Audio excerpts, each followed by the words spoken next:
more streets and we'll be through. A few more streets and we'll be Well, hello, I am Ducky Dynamo. Thank you for joining me on this 11th now episode of Walking Down the Avenue, where I talk to my club music friends and those who have been a part of the club music culture scene for as long as I can remember, or maybe they're a newcomer, and we get into the history of club music.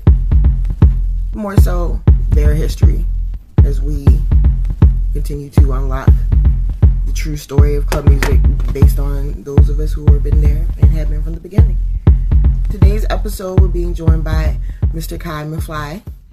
He is the second, if I'm not mistaken, king of Baltimore, and he's done many other things. He's a rapper, he's a teacher, he's all types. But I started the series with a good friend of mine, Histo, who came by way of Texas. But it's funny, I had a comment earlier, and somebody, I guess, indicated a concern that maybe the series was full of a bunch of people not from here. That's not the case. Histo, I think, is actually, Histo and DJ A Mello is the only ones who I think aren't born in Baltimore, but spent enough time. Everyone else, no, we're born and raised from here, baby. And that's part of the whole thing, making sure that the people who are from here are telling these stories, not people not from here. And it's one thing to not be from here. Who you thought was from here? Mello's Mello was a New York nigga. He from Brooklyn, if I'm not mistaken. And he moved down here when he was like in his early teens. And same with Histo. Histo's father, and I believe he was actually born here too, but ended up moving to Texas and then moving back to Baltimore after staying in Chicago. Yeah, you would think he's from here, and see, that's what I'm saying. That's what I'm saying. That makes sense. But I think it's really important to keep the story as told from Baltimore tongues. This isn't even so much, I know when I was explaining this to people before, it wasn't so much a thing about, a lot of that initial reaction ended up being, oh, you're doing this because of Jersey.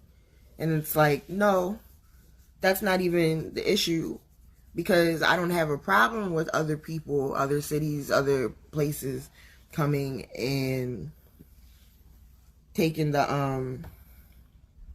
taking our club music and appreciating it, or our club culture, or any of our music in general.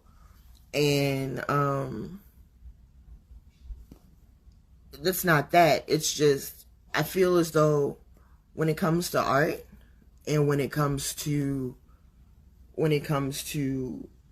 music, and when it gets into culture, and I believe that Baltimore club music is, I say it all the time, there's nothing more black and more Baltimore, kind of, than what club music is, how it was created, where it came from, why it was created, what it sounds like, all of that.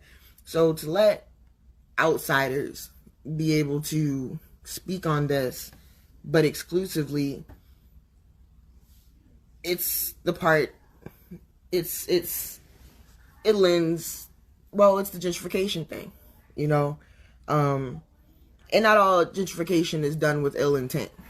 It's not always, somebody specifically looking to come, take, and leave, but a lot of times with just coming and seeing something as a spectator, that doesn't hold up anything to what happens if you were actually born and bred and raised out of it. Club music, like I say, if you've been watching, no, nothing happened. Hi Mello, hi everyone in the chat checking in. Nothing happened. I'm just waiting for Kai, so I'm just rambling and going over what happened before. To the other interviews, rather. It's like I was looking for, and I had, for example, Mike Mumbles, and this is somebody who was here before club music. And last episode, a couple days ago, we had Big Nasty, someone else who was here as a patron and then started actually very shortly after club music, but made a name. It's like, right, like you're saying, you're 28 years old now. I'm gonna be 33 in a couple of months. Club music is our age as shit. Club music is about 30 years old. And in fact, we should like do that. 1991 is when we determined club music was born and club music was first made. And that means club music turns 30 next year. Isn't that wild? So we should probably have a big festival. Like, we should probably have a big 30th birthday for club music type thing. And I'm gonna actually work on that. That's something that we could pull off, honestly. Even if it's just one day out of nowhere. And maybe we do make it on Swift Day next year, which was a couple days ago. It is wild. It's kind of crazy to think about it in that fashion, but it's something that needs to be preserved. It is worth it. When I was the other day hanging out with Mello, we were talking about club music and how since Swift passed, that's what we always talk about. And by we, I mean the general, everyone I speak about club music with.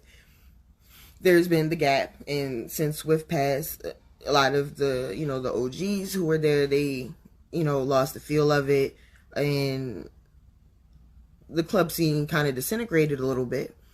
And we pointed out that since then it's been 12 years since she's passed. 12 years. 2 days ago is when we lost her. And in those 12 years, it's there's a lot of music, and a lot of other aspects that never got heard.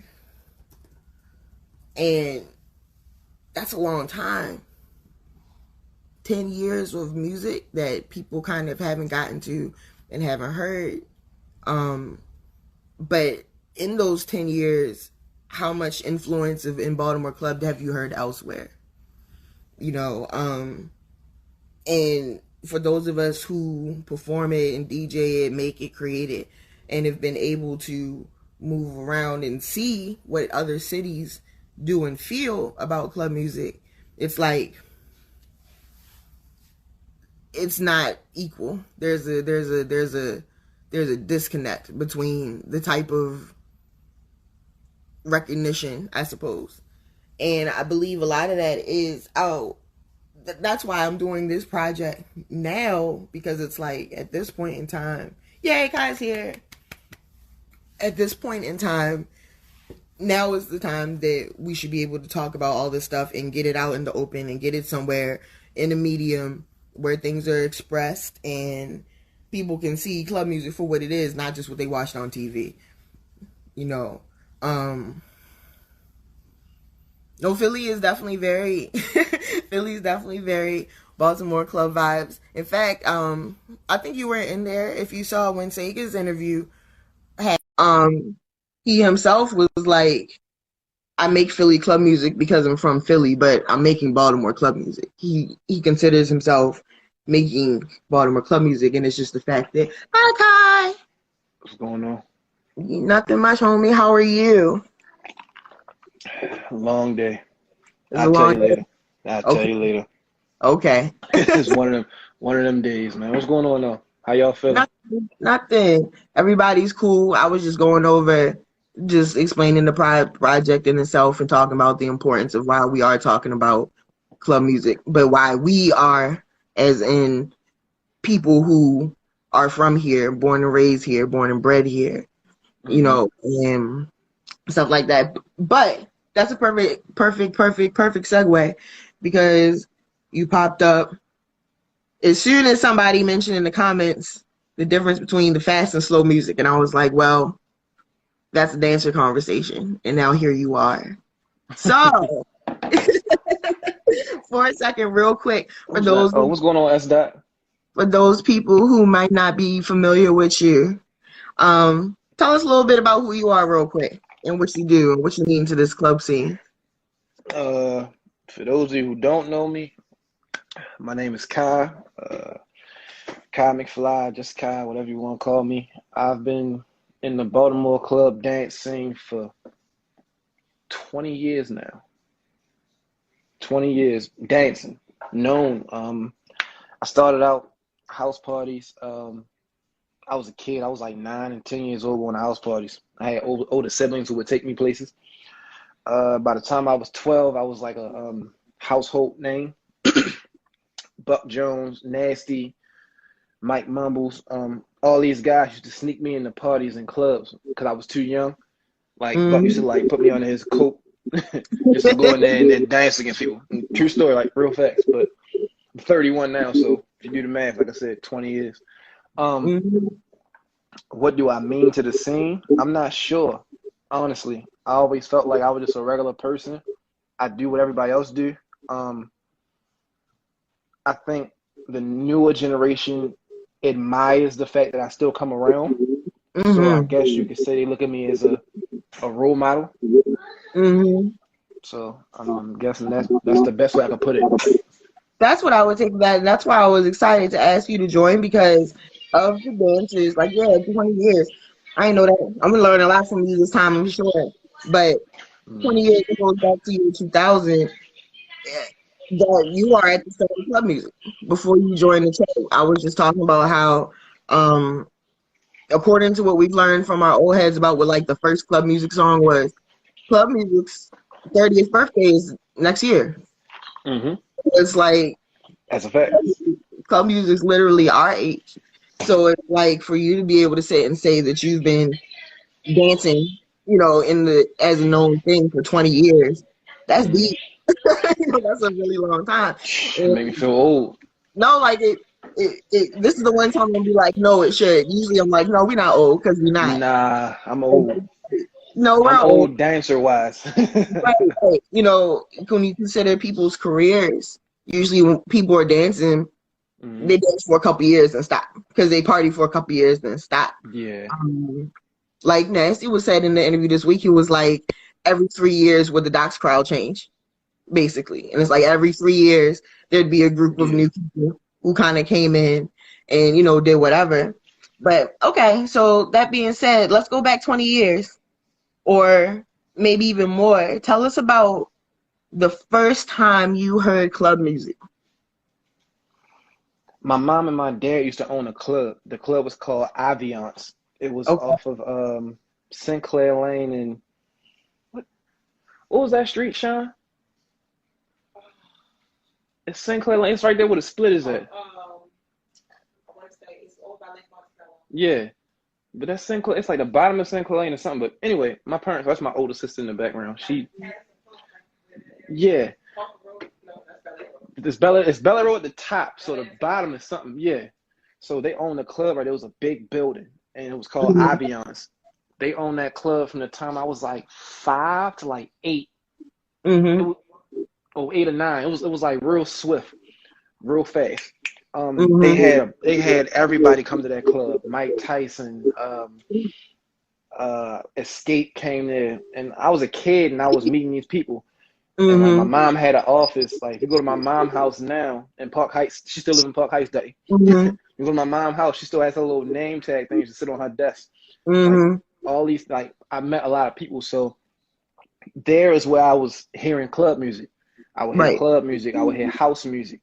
I would hear I don't know the correct term for voguing music, but I would hear voguing music. I would hear all different types of music and styles. So I would dance in my mom's office or my father's office at the time because we wasn't allowed to go out into the party, but they couldn't leave us home, so we was there. Right.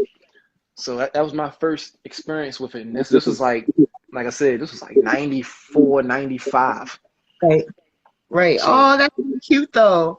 Do you remember the songs? Do you remember any particular songs that you was like, oh yeah, I'm a kid and I know what this is? I vividly remembering every word to Doo Doo Brown, literally Yeah. as a kid. I remember that.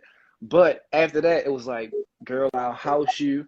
And then you had all the house music. And that's where my background majority comes from, is house Okay. dancing.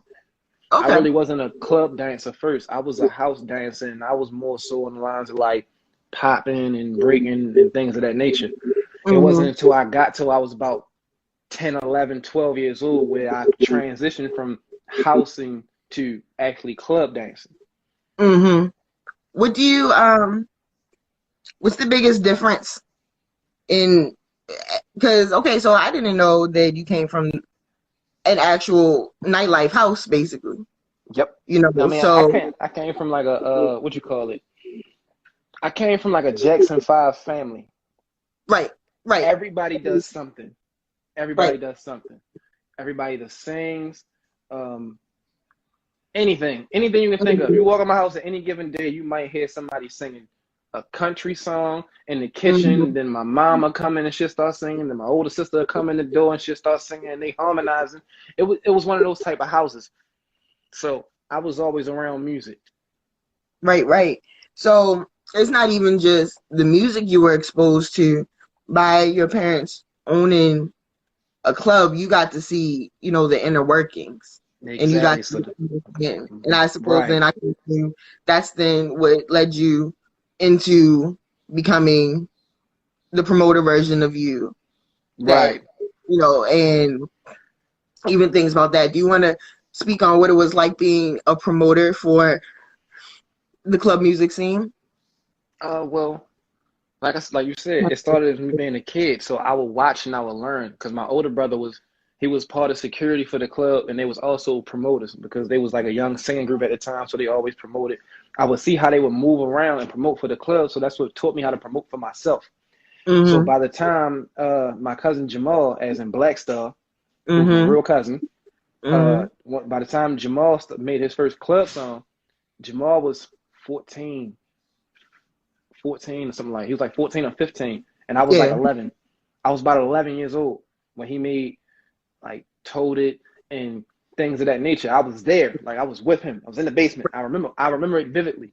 So like any song that you can think of as Black Stars from back then, I probably was either there or he played Yeah. it for me before he played it for anybody else. Oh, see, so Um, that's super slick. yeah, so it varies though. Like you have a lot of people who have relatives or people who were in their life who made the music, so they got Mm-hmm. to hear it first and they experienced it their whole life. Like with K Spin, any track K Spin ever made, Kelly would know it because that's his sister. That's why she was so great at dancing. She just Mm-hmm. knew music. She loved music. Either way, it was the same way with me with Black Star.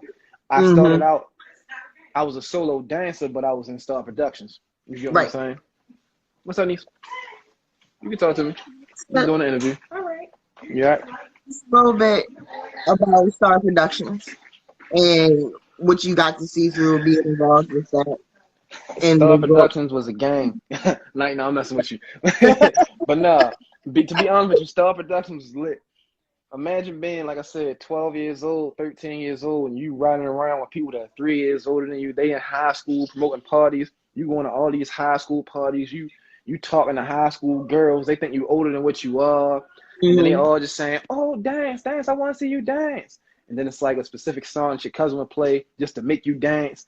It was it Mm-hmm. was it was fun. It was really fun. And like the promotion aspect, we went school to school, party to party with flyers, like real life flyers, like a I flyer, remember them days. No, I passing remember them them out. days. And It was malls fun. everywhere. It was fun. I'm trying to. It's a lot of people on here looking now that remember them days from the Blacks and Wax Museum parties. Who throws a party in the Blacks and Wax Museum? That's Us. crazy. I'm No, terrified. us. Us.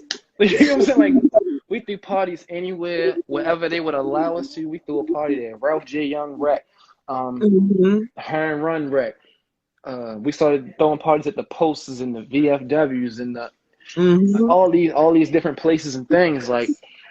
And it started catching so fast that after Star Productions started brewing up, Then you had DJ Jules, who came out right after, and that's where you get Matic from.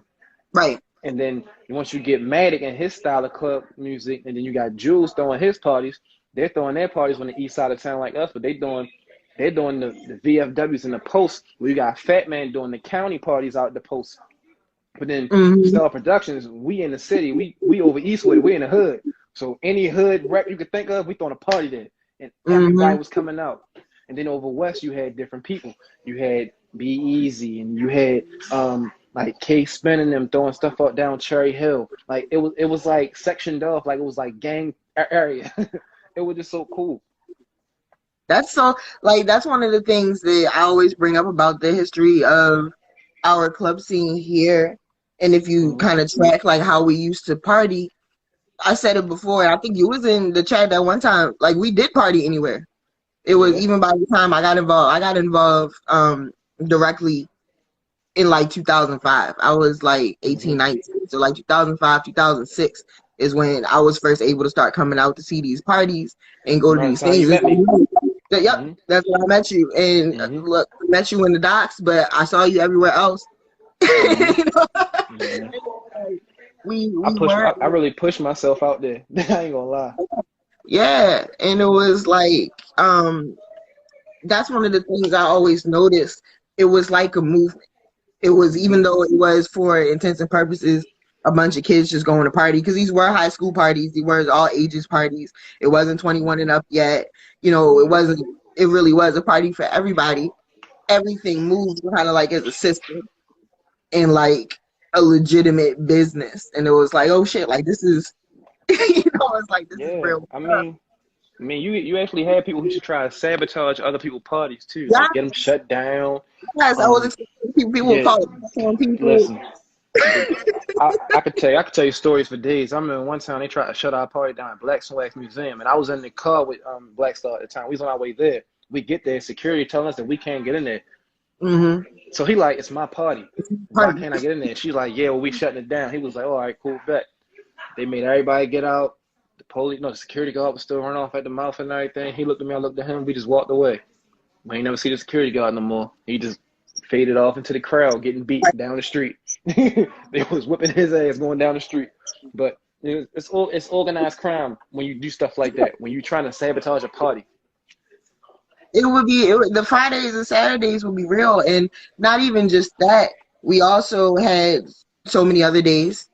We would have. There was parties on Wednesdays. Like again, just the other day was Swift Day, so we were going over, our memories of being in experiences with her. And I was reminding. I didn't have to tell him the story because he was there. The story about how in her last couple months, that's when I was on her street team. And so it was like we every day damn near, Wednesday night somewhere, Thursday night somewhere, Friday, Saturday, Sunday night somewhere. And the city was that alive. The city had that much like vitality to it that we could keep up with actually having these parties every single night though. And every single one of them would be packed.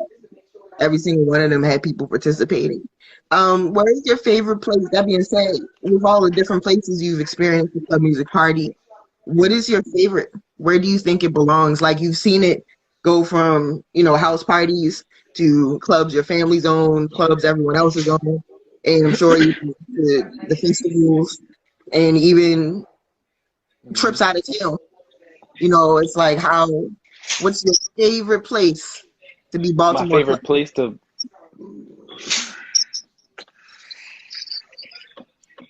It gotta be the docks. It gotta be the docks. It gotta be the docks.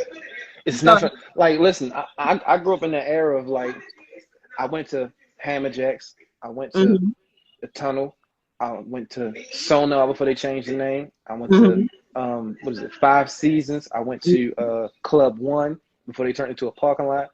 I went to every 5th Regiment party. I've been to every club that ever existed. Club Mate down in South Baltimore. Yep. That Club Mate is probably the best built on the inside club I've ever seen in the city. Outside of the Get Down, which was down in Fells Point. I've been there when they used to roll the floor out. That's what I'm saying. I've been there. Yes, I've been everywhere. But been Club everywhere. Mate was beautiful. Yeah, Club Mate So by perfect. far. And Like, I think we shut that down too. See, criminal ways. We shut that down too. Somebody got tossed over the balcony. Long story. Anyway, but yeah, so nah, like I was saying though, we operated different back then. So now it like I said, to me, it's the docks. Everybody on here from a different city has, if they ever came to Baltimore, they came to the docks and they met me.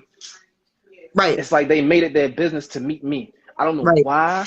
I don't feel like I was that important, but S. Dot, Sega, um, Mm, everybody, all the dancers from Philly, Soda Pop, um, uh, Romello, like all of these people who were coming from different places. You had LaDavion coming from Jersey, and then you had the Jersey dancers coming with Mickey, and then you had Holocaust. All these guys coming from different cities, and they all met me at Morgan. And I didn't even go to Morgan. I would just go up there and dance. right, But it made them interested in learning the culture when they already had their own. And this is right. back before Jersey was even doing club music. Hmm. They was dancing they was strictly just popping. Like that was it. Philly was the only other city who was creating club music at that time. And this is like 2007, 2008. Jersey didn't start making club music till about 2013, 12. From my understanding, I'm not sure, but that's the first time I heard a Jersey club song. Nancy said something the other day that they had been making, Jersey had been making club music also, like years and years ago, but I don't know what it is about it because I didn't know about Jersey Club until around when you're talking about either. Mm-hmm. But But, yeah, the only reason why I knew about Jersey clubs is because of what's his name, Tamil. no, yeah, Yeah, Tamil, and they have a little man there too, because we have one. yeah, yeah. Yeah, so that those two were the ones that I knew who was the only ones who was making club music at that time Mm-hmm. from Jersey, and they were using the samples that were being used here, and they were making music there, but they were making it the exact same way. Where Jersey is winning at right now is they kept the same formula. Mm-hmm. It's That's it. consistent and good. Yeah, that's it. I say that, and I say it's because they have the power of New York radio sitting right on top of them. Mm-hmm. That's kind of how that goes. Like, I don't know, but okay, let me see. How at what point in time did you realize that club music was about to be as big as club music? Like, was it always? When Did we you? was on MTV, Yep. Tell the story. we was on MTV. The night Swift called us, she called me and Shell, my brother. She called Mm-hmm. me and Shell and was like, I need y'all to come to the club. We like, we coming. She was like, no, I need y'all to get there earlier than 2 o'clock in the morning. So we like, why? Because Mm-hmm. if anybody really went to the docks and they knew, you wasn't getting to the docks until 1:30, 1:45, because club music came on at exactly 2 o'clock. Yep. Came on at 2 o'clock. The club opens at 11, but Yep. if you wanted to see us, it was like a concert. You want to see us? Come to the club at 2 o'clock. Well, you got to wait for us. You can't go to the club early thinking we're going to be there and it's going to be like, oh, they're going to dance all night. No, we coming at 2 o'clock. So from 2 o'clock to 3:15, you got us. Right. After that, we disappeared. But she called us, told us come down there. We got there. It was me, Shell, Sade at the time. My cousin Mm-hmm. Sade, because Sade is the one who's in the video dancing, showing all the dances. That's Mm-hmm. Sade. Sade, a bunch of us down there. Marcus, Batman, Nate, all of us down there, and we were just dancing for the camera and having fun. So to Mm-hmm. see that come out, I think it was like 2 or 3 weeks later with Sway talking about club music and talking about Swift, I was like, yeah, this going to expand more. Mm-hmm. That was a kind of revolutionary moment Yeah. because Baltimore, well, at that point in time, what year was that? That was like 2007. six, seven, 2007 or 6. something like that. It might have been 2006. Might have been 2006. Now that I think Something about like it. Yeah. it feels like when you look back and when you talk about club music as a genre, we kind of have to carry it like it's underground. It's an Mm-hmm. underground, and so that was like the first moment that even though that was like, look, the Black Star era of music Hmm. and things like that, and club music was really going. It was like that was the first time the world saw club music. Right. Because again, that was, Exactly. and not even just on some he say she say type of thing, but actually to be able to look and see what was going on in the club, what the party looked like. And it's like, Hmm. no, this is us every Friday, every Saturday, you know, and it's Exactly. and I think seeing you and the other dancers is what really might have kicked it off, because if you didn't know about club music then, you heard it, so you know the distinctive sound, but then to see that there's Mhm. actually these specific dances and this specific style to it, that kind of opened up a whole gate into the culture, period. Right. And then you have a couple years after that, right on the heels of that, you have MIA and Black Star. Yeah, You that know, was 2 or 3 years after. But before that, you had Ra Ra who blew up with "Shake It to the Ground." That was a year later. That was right. so the MTV thing was 2006. Ra Ra and "Shake It to the Ground" video was 2007. I remember because I had just graduated. My cousin had just died. We just buried him. I had just got out of jail. Matter of fact, when we shot that video. Mm-hmm. Welcome See home. that? Yeah, that's what I'm saying. Like, I remember things like that vividly. I locked up. It's look, Anyway, so it's still Baltimore. Look, it's still yeah, like Baltimore.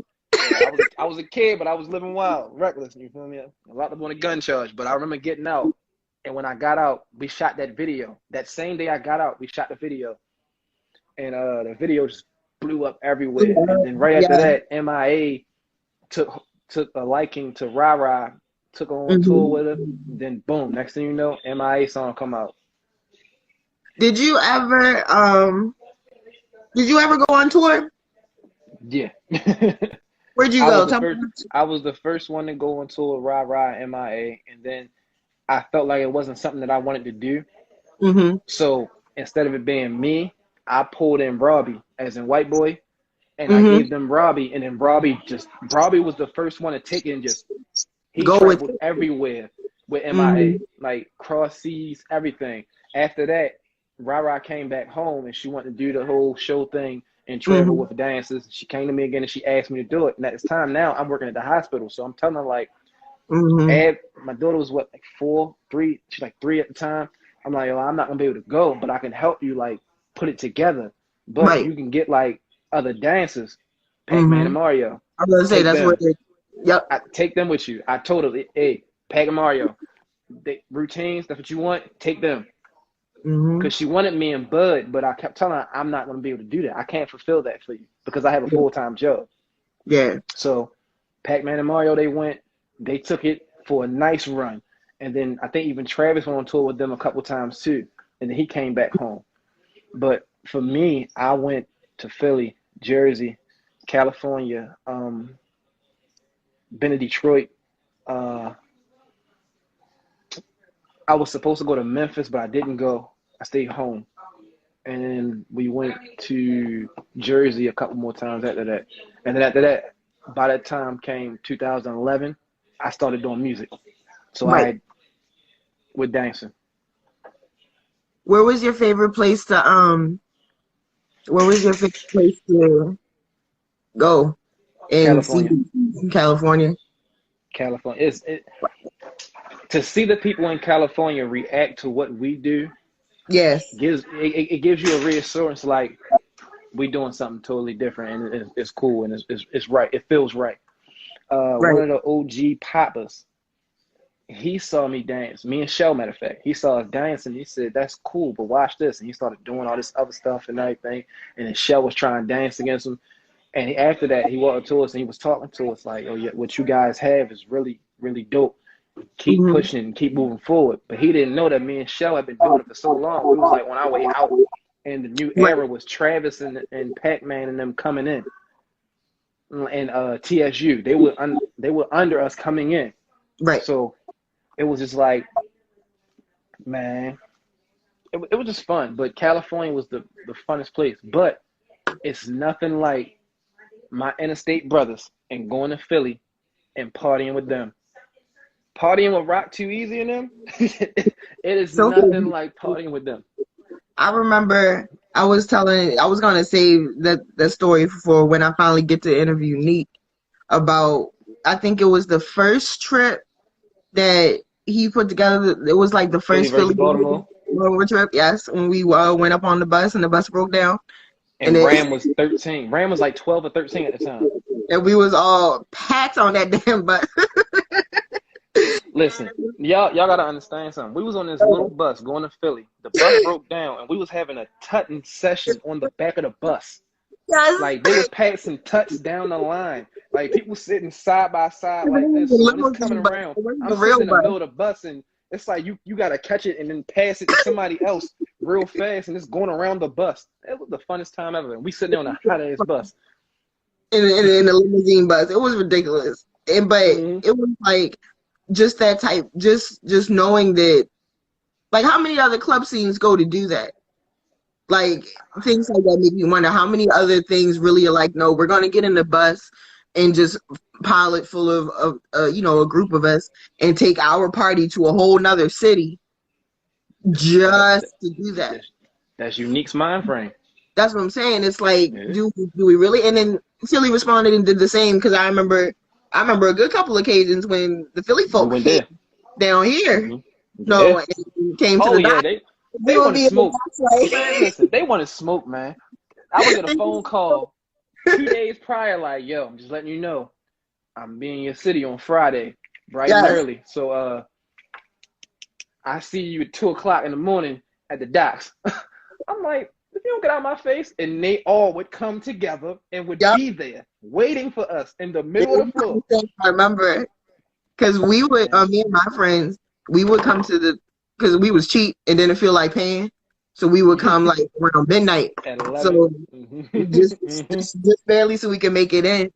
And we would always know what kind of night it would be because of who was there early. And it would be these unfamiliar niggas. It was like, I've never seen these people a day in my life. They just in there posted knowing, up. knowing that they want to smoke. We were like, what? We're like, oh, it's the Philly niggas. Oh, the Philly niggas is here. Okay, okay. They would come They used to wait for us, man. just They used to wait for us. They would see all the other dancers coming in. They like, yeah, they cool. Like they would look like TSU, like Weezy and them at the time. They like, oh, I go, what's up, y'all? We ain't here for y'all. We not here for y'all at all. Like they like, y'all cool, but where's Kai? Come in. with And God rest his soul, that was Soda Pop. He was the ring leader. He would come in there, he wouldn't say nothing to nobody. They would try to speak to him. He like, he know how to say it. As soon as me and show up in there, he see us walking, he like, oh, they here. Yeah, like, come on. He straight started dancing towards us like, yo, what? Can I get a juice first? This nigga want battle. chicken box order in. Yeah, I can't even do nothing. He automatically comes straight to you dancing. You just like, all right, you now you want smoke. You want smoke now. And like automatically, like it was fun, man. Fun times, like fun times. So let's speak a little bit about, we can sit and reminisce over the old days forever. Like, because we do have so many stories, so many experiences. And I'm honestly, it's funny because looking back, and you could ask like mommy and daddy, again, you can just look at it as a bunch of kids partying. But looking back now as a 32-year-old woman, it's like, no, there are experiences and partnerships and friendships that were created out of that is sustainable as shit. And it is like we are all still family. So looking at how it is today versus now, versus then, we all kind of want that back, you know. Do you think that the city and our scene can ever kind of get back to the life that we had 10 years ago? Bring the Because clubs back. You have to bring the clubs back. Right now, with the new generation, their main problem is they have no outlet. They don't have clubs. They don't have parties to go to like we did. They don't have nowhere to go where they feel like they can express themselves and dance and have fun and be out. They feel like it has to be an event or it has to be a session, and that's all they have. I don't think it's nothing wrong with that, but when Unique tries to give them outlets, they rebel against it because now it's like you feel like you're too good to pay. we wasn't always getting away free. I mean, some of us was, but at the end of the day, it's like you built that reputation for yourself. Yeah, and even if you were getting for free, it's because you were working. You've done something. Exactly. You You know, it did wasn't something just, in order to get yourself there. you know, and Well, just just like my sister just said it on here. She said, "I don't think it'll be safe enough." That's true too, because nowadays it's totally different. We fought back then. right. We were just fighting, and we chuck it up in the lost, and the next day it's cool. But now it's Exactly. it's more of an unsafe environment here. I don't know about everywhere else. I can't talk. I can't speak on Jersey. I can't speak on Philly because I'm not from there. I love going to those places, but it's nothing like home. So me being home, I know that it could never be the same as how we had it, but it could get to that level if they push themselves harder. Right. You got to understand, we came from an era where we didn't have YouTube, we didn't have Nope. Instagram, we didn't have Nope. Facebook, we didn't have Instagram, we didn't have Snapchat, we didn't have TikTok, we didn't have none of these things. We were strictly known by everybody and outside of our city by word of mouth. Mm-hmm. You had to come see us in person to know who we were, to like touch us. They can post a video now and get 5,000 likes in an hour, and they Right. don't capitalize off of that. Because it's But kind then of, they, I'm sorry, not to cut you off, because I think that it goes hand in hand. Like the fact that I tell people all the time, my little sister, they're 22, and the other one turned 21 next month or mm-hmm, next week. They don't know how to party. I asked them like when they turn 21, like what you want to do. They don't party. So it's like the combination of them having nowhere to go and not knowing how to party, along with the way technology has waved now, it's almost there's no good reason for them to go out. It's mm-hmm. expensive. You know, you got to find rides. You got to worry about Ubers now. Imagine how it would have been 10 years ago if we had Uber. Life would have been so different. But you know, it's like Yeah, they have stuff like that, and that to them is recognition. Views and yeah, likes is equal to what it was like to go out and go to the docks and dance in a circle and fry somebody, and everybody mm-hmm. saw it. It's like the same thing to them. So it's like how, yeah, it is almost like, I don't want to say everyone's lazy, but I don't think they it's necessarily lazy, but they don't want to put the footwork in because they feel like what they're doing on social media is that's their footwork. exactly. And But it's like, also, you gotta look at it like this. You have people like Mello, right? mm-hmm, Mello just won King of Baltimore. What was it almost 2 years ago now? So Mello's been the king for almost 2 years now, right? mm-hmm, Mello been dancing for 10 years. right, Mello didn't start getting his recognition until about 5 years ago. You see right, what I'm saying? It's dancing in Baltimore is like the NBA. You could be the #1 draft pick, and the niggas forget about you quick quick as because shit. you was cool in college and in high school, but when you get to that next level, you start to drop in them tears, and then you get upset because you have people of like Dancing Brandon caliber who will Mm-hmm, forever be known because his name is a staple in the city and outside the city, but you're upset because you don't have that name. Then you want to try to say, "Oh no, battle me then." It never right, was about battling a person for a name. It was about getting your reputation up yourself. So at the end of the day, exactly. it wasn't. And that's I think that's why the dancing is so important to the club culture, because Mm, that is kind of what drove so many people, you know. And man, even if it was it was it was that drive, that's where the ego went. The ego mm, actually went somewhere that you could see it. The ego went on the floor in the jacks, you know, that night, as opposed mm, to now the ego will get stuck in, you know, let me see, exactly. let me see your videos, or oh, I got more views than you, or oh, well, I had this many people clapping in the session, da da da. And it's like, Right. that's not, it's not exactly the same. But how do we train then those who never saw? Because it's like they Can't. never experienced it, so they had no clue what It's they. not even about the. It's not even about them having no clue. They don't care to know. They don't care to know the history because they feel like people of my generation. They think that we think we know everything. Knowing a lot comes from experience. So if you're going to tell me that I don't know something, I can only tell you my experiences. If my experience has been 20 years, I know a lot. Right. You get what I'm saying? Right. So you rather listen to somebody who's coming up with you, or would you want to listen to somebody who's been doing this for 20 years, damn near, competing in competitions, performing in different places, dancing on shows, made it to TV, all these things? Would you listen to that person when they telling you something? Or you gonna Mm-hmm. listen to the person next to you like, man, we better than him, so don't worry about it. Right. Because if y'all was better than me, I wouldn't have no reason to talk to you. Exactly. And that's like Let's just be that's honest. that's a serious. No one likes hearing that, but it's the truth. Like But you know it me, wouldn't be I a don't care. conversation. I You know, I know, don't. You know, I tell them straightforward. but that's how it is, and no one likes to hear that, but it's the absolute truth. You know, it Mm-hmm. wouldn't be a conversation if you was actually better because you'd have been better. It's as Mm-hmm. simple as that. Um, Right. do you think that then the goals have changed? Because back then, Yeah, most the goal definitely. was to have fun, The goal changed. The goal now is to be seen.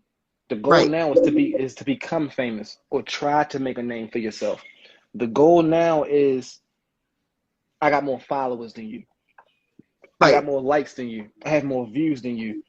And when I hear stuff like that, I laugh because this is the sad part. A new generation dancer can post a video on social media. They may get about 1,000, 1,200 likes on their video Mm-hmm. in a week's time. That's good, right? Mm-hmm.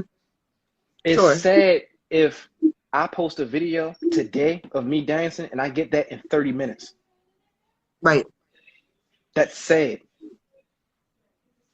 And the first thing they say is, nah, it's because you known, or no, it's not. It's because of what I do and how I do it. I strategically do stuff. If anybody on here and they never looked at my page, there's no dancing on my page at all. That's right.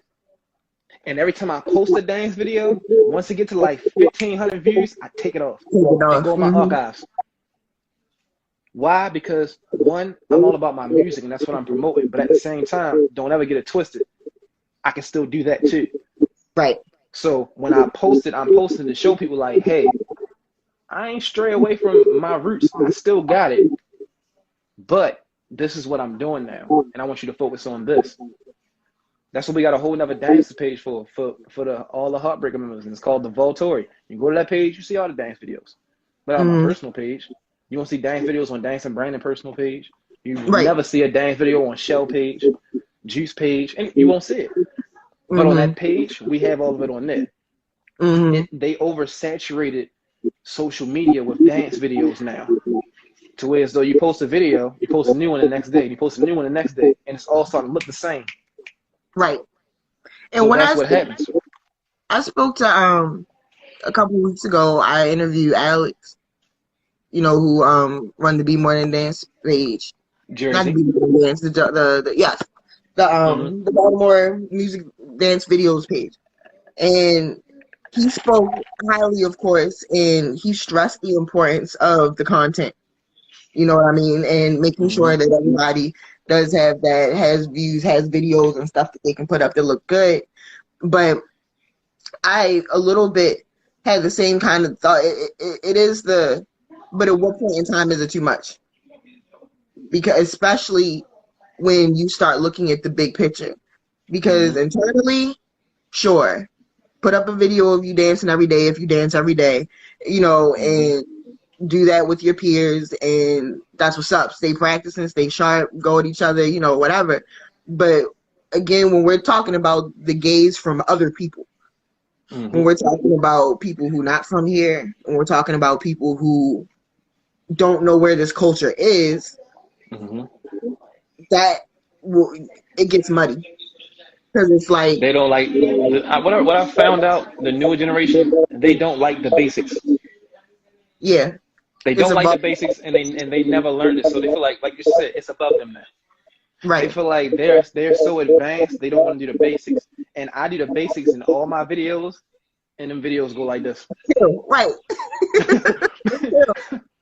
Like It's simple. they excel, and then I just be like, whatever. But I'm not downing them. I'm just showing them the blueprint. Right, I can't be Jay-Z in all aspects. right, I can only be Kai. But by me being Kai, they don't like that. And if I was really Kai from when we was younger, they really wouldn't like me. You get what I'm saying? So I try to be the more lenient, listen as more so like, yo, why you talking to me? I don't have nothing to say to you. I don't have to tell you anything. Don't ask me shit. But I had to grow and change that because I started noticing other people are interested in what I do and they want to learn and they want to find their way. So why not give them that blueprint? Why not help somebody out with that? Mello on here. Mello, how many times me and you had conversations we never even practiced dancing at all? And what happened? Mello won the competition. Right. It's all basic knowledge. Dancing isn't hard, especially Baltimore Club dancing. Everybody think it's hard, dancing fast. No, it's not. It's sped up hip hop. If you can do it in your mind, you can do it physically. Club dancing is 80% mental, 20% physical. It has always been that way. It's just like DJing. Always been that way. Yeah, it's always been that way. 80% mental, 20% physical. It's always been that way. Imagine if we had videos when we was at your house, Ducky, in the basement. Right. Think about all the times I danced in your house in the basement and nobody never saw that stuff. And see, we was kids. We was kids. Right. It's like that's what this era. Me and Mello were talking the other day. He made a stats about it. We were talking, and I mentioned it earlier before you joined the live about how since Swift passed, there's a good 10 to 12 years worth of music that no one heard. But you know why? Niggas are churning music out daily. Still to this day, somebody have a new track. You know, and but you know why it's not heard? Why is that? The club music transitioned from being feel good, enjoy yourself, fun music to strictly battle songs. Right. Everything has to be 145 BPM and higher. Nothing has been a groove. So all those tracks went from being like this to instantly, automatically. The song come on. There's no build up. Let into the song at all. It's just like, yeah, I got this hotel room, so we about to do this. Right. That's just how it is. It's not no, let's go out to eat. You know, I'm about to buy you some pizza. You feel me? You want half and half. You know what I'm saying? It's straight. Yeah, I got this hotel room. We about to go here, so that's it. That's how the music is now. It's like straight to the point. Some people don't even know how to enjoy that. So when it comes on and it's automatic, like, they like, whoa, whoa, it's too much. It's too much going on. Play a song from 10 years ago. They like, oh, I like the song. Then everybody want to get a groove. Everybody want to start moving.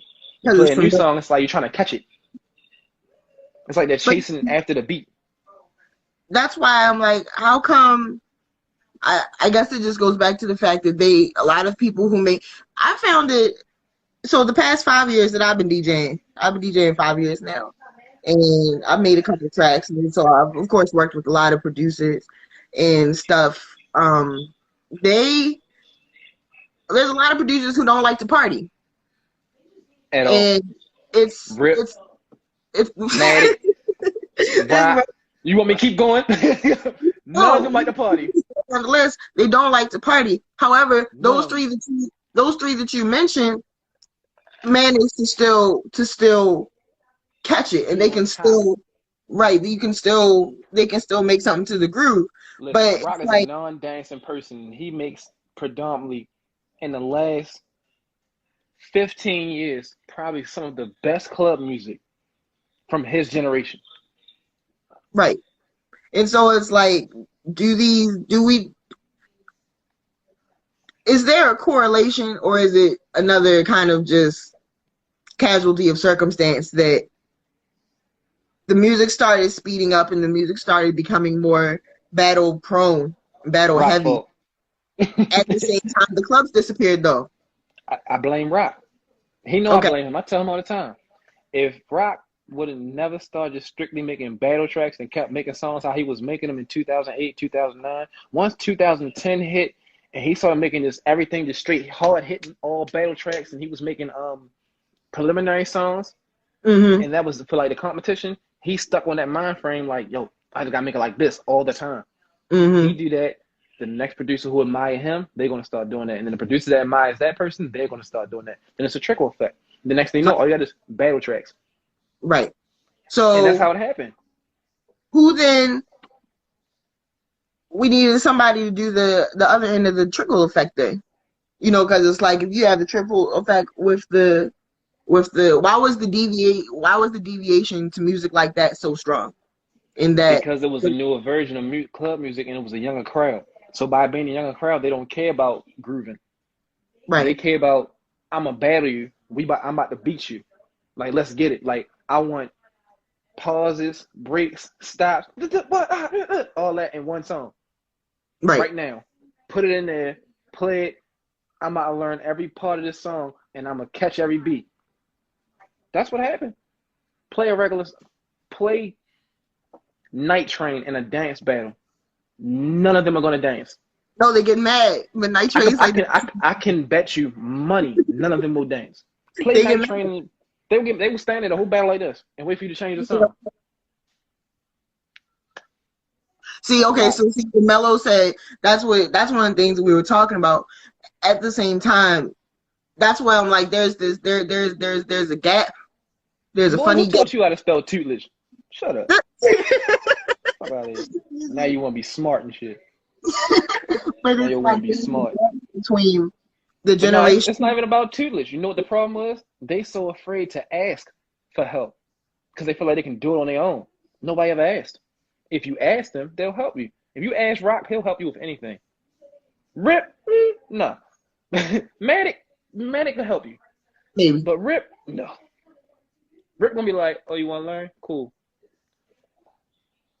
Walk to Junior's, get me a piece of cheesecake from God, and then tell the devil I said what's up. And bring me back a 6-pack of Dr. Pepper from the devil's house, and it got to be cold. Then I'll help you. That's Rip. He made you go through 30 different changes to do one thing. Mm-hmm. But love him to death. That's my man. Fucking weird.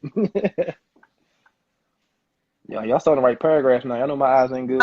I'm looking. I'm like, what did Buck say? There's no one to give the exclusive track like Swift did. See, yeah, and then that's what I always kind of go to. They tried that, Buck.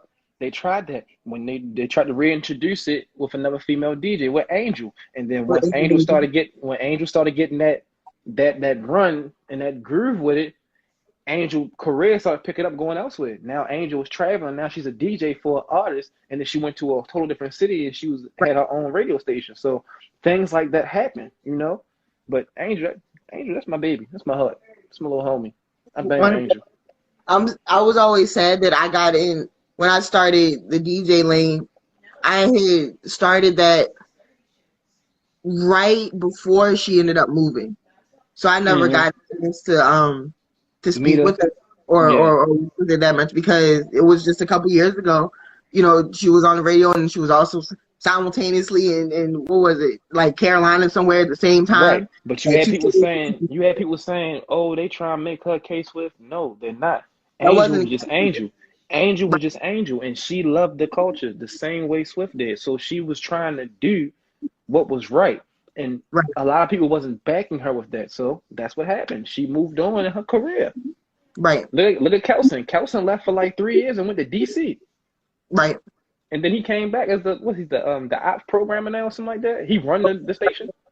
Yeah, like he run the station now. Like, and he started off as a damn what was he? He was an intern. Yeah. I remember when he was an intern.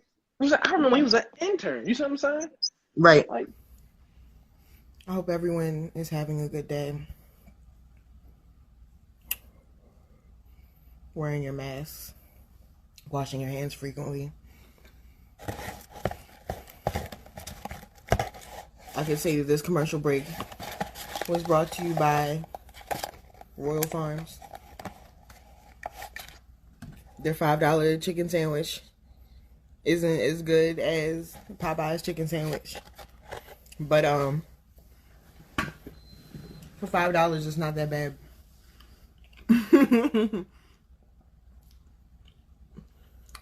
But anyway, hi.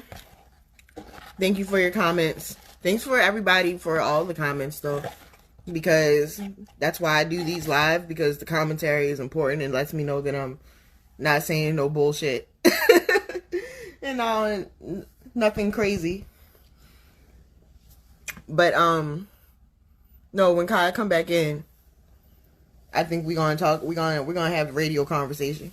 I saw Buck and Mello having the tutelage and the basically the same conversation with the how do we get the old heads and the new heads together. That's essentially what it boils down to. And the more that I do these interviews, that's kind of what seems apparent to me. It's really just, there is a big disconnect, but there's something that has to happen that lets the old heads and the new heads be able to touch each other and interact with each other and not be on no scary shit, basically. There's a lot of ego death that has to occur on either end of the circumstance. Who that? One coming in my thing.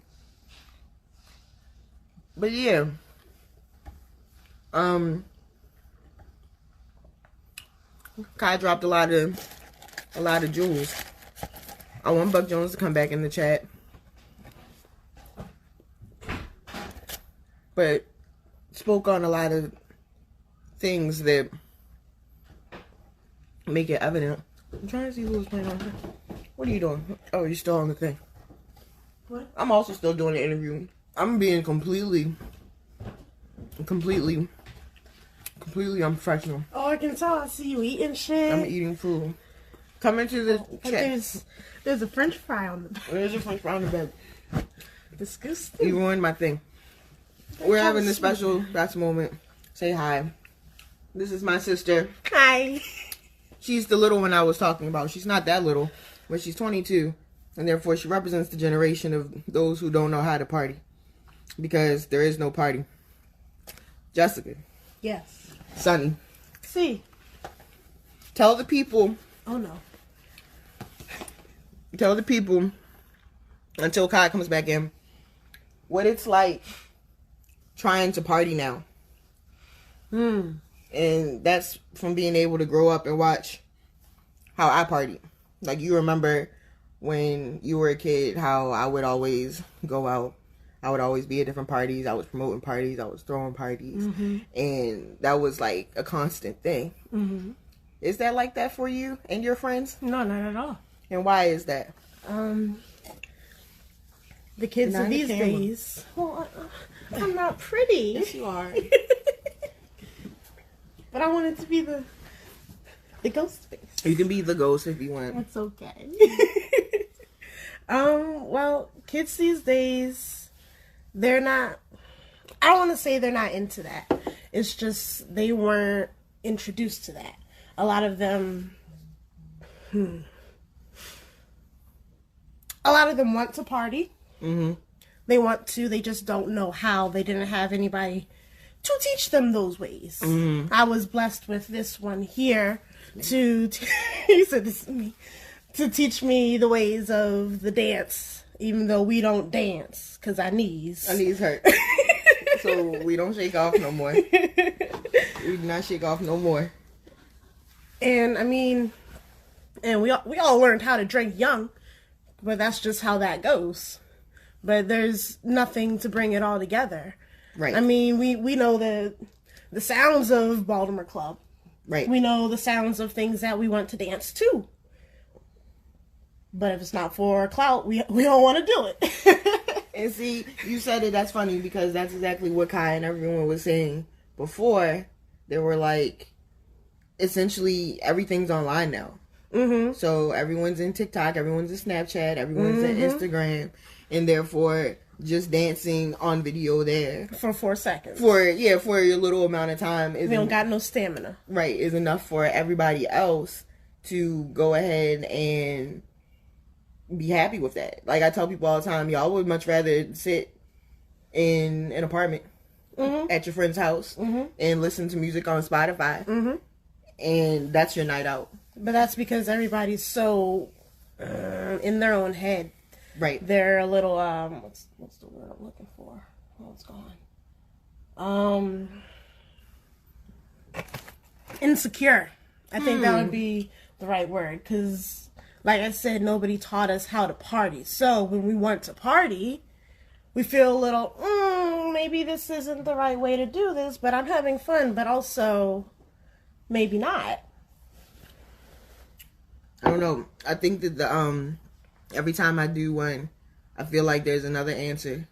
And this time, the answer is always, we just need another club. Mm-hmm. We do. We need another club, and we need the old heads. Hey, that's what I was going to say. To be able to reach the not old heads. Like, give them the touch. Yes, and tell them, all right, so this is how it does that. The old heads go, though, and say, well, no one come to ask. That's part of what Kyle was saying. And Uncle Buck, who was in the chat before. Where did he go? I told him to come back, but he didn't. Oh, well. Did you know that Kyle was Black Star's cousin? No. Yes. I did not know that. I knew that. Is he also small with big hands? No, Kai is Kai is the exact opposite. Kai is tall. It's like small with hair as tall as you. No, I know. I follow him on Instagram. Yeah. Look at Black. But so, you know what? I want to speak on that. But thank you so much for saying that again. Okay, he said, I think it's a matter of safety in the closing of clubs around here. Mm-hmm. That is that. Like you said in the other chat, freaking 2013 came around. And all our clubs just started closing and closing and closing. And that's right before we could do anything. Right. So those who are the young adults now, y'all graduation parties were screwed. Like there was nothing. What party? Exactly. What party? There was what party? There was nothing. Like there used to be. We just went to the club. We just went to the bar. We just went to dinner, yeah. And just got a bottle of alcohol. Like done. I can do this. Right. And everybody would end up going to DC. It's like, are we screwed then until Baltimore becomes safe again? And I say that tongue in cheek because, number one, Baltimore's never been safe. Right. Baltimore has always been a city that's been plagued with crime, plagued with gang activity, drug activity, all kinds. And that's just how it is. So, it's not the safest place to be, but there's definitely a big difference in what the hell is going on outside now. And I guess it's true. I wouldn't feel what I feel is comfortable going out to party at the docks if the docks are still open now. No, well, shit, not now because of the Rona. Well, oh my God. We didn't even get into that. Goodness. Like, we're not even going. I don't want to talk about it today. Because the dragon opened back up, right? The golden... Yeah, I know. I refuse. I refuse. And it's even... Yes, Kai's back. Good. Even, I think people withdrew their money out the club. There's that, too. The economy of everything kind of got fucked up. Baltimore's real poor. Baltimore didn't do anything but get more dangerous and more poor. Mm-hmm. And it's dangerous because it's poor. Mm-hmm. So everybody's desperate to do whatever. What? Oh my God. What is it? But anyway, no, let's put add Kai back. Add Kai back. Add Kai back. Add Kai back. Yeah. So it's like, are we going to be able to return that without something back? Well, yay, welcome back. That was a good commercial break. Yeah, I had to talk to my niece. I had to give her a lesson on. Yeah. Stuff is always happening. So what was I rambling about? I was rambling about when we left off on the last thing, there was kind of two convos going. Yeah, they're not tasty. They're okay. And the Chesapeake sauce is just more with Old Bay and nothing. Anyway, there were two convos going because there was a convo in the chat going on between Mello and Buck Jones. In which they were kind of going back and forth because it's like, okay, well, the new people don't talk to the old people. Well, the old people, they're just waiting and no one wants to help them. And then Mello's like, well, we didn't even know who the old people were. We just knew these names and we didn't know how to find them because of well, MySpace was all that was there for a second, and even then, they weren't necessarily that accessible looking. How do you feel? How do you feel about that idea? That it sounds like that the answer is simply just to close the gap between those two, and that's what maybe has been lost over the last decade. My answer to that is, you want something, you're gonna get it. You want to learn something, you're gonna find a person that you want to learn from. Right. If you're starting out information, you're gonna figure out who to get the information from. So all that is an excuse, because at the end of the day, it doesn't matter, because if I wanted to know how to do something as far as club dancing, I knew who to go to. It wasn't like, oh, I gotta find out who it is. No, I knew. Why did I know? Because it was something that I was interested in. If you're interested in it, you're gonna figure out who to go to. Mello know that if he wanted to ask a question with anything, ask me, and that's how he can get to everybody. It's like a tree. You get one root, and it spreads out to different branches and everything. You get that one root person, and that can get you a connection in the industry or the world in so many different ways. But like I said, you have a lot of people who don't want that. They don't care to know. So for Mello, it was, I want to know. I didn't have the right people to go to that I wanted to at that time. But now, look how tapped in Mello is. Right. Yeah, so people who are under Mello, they're asking him now. You see what I'm saying? Right. Yo, this and who did that, or who do I talk to about that? And Mello like, oh yeah, I can tell you. It's cool. But the younger under Mello and under them, they don't care about it right now. They don't care. And it's not a bad thing, but at the same time, they're focused on what they're trying to do. And what they're trying to do doesn't consist of the past. Right, at all. They don't care about what we did. It's all about what they're doing. Do you think that and see, that's why I remember I mentioned earlier about how club music's only 30 years old. Mm-hmm. It's like the last 10 years was like awkward puberty for club music, kind of, in a sense, because it's like it didn't hit puberty yet, or it did, and then this is the awkward adult it's kind of turned into on the other end. Fairly young. I keep telling people that. Just like hip hop. Hip hop is still fairly young. Hip hop's born in like 50 years old, if that. 78. Yeah, if that. The younger than our parents, for sure. 19. And that's why it's like, as much as somebody like me with my knees that hurt so I can't shake off no more.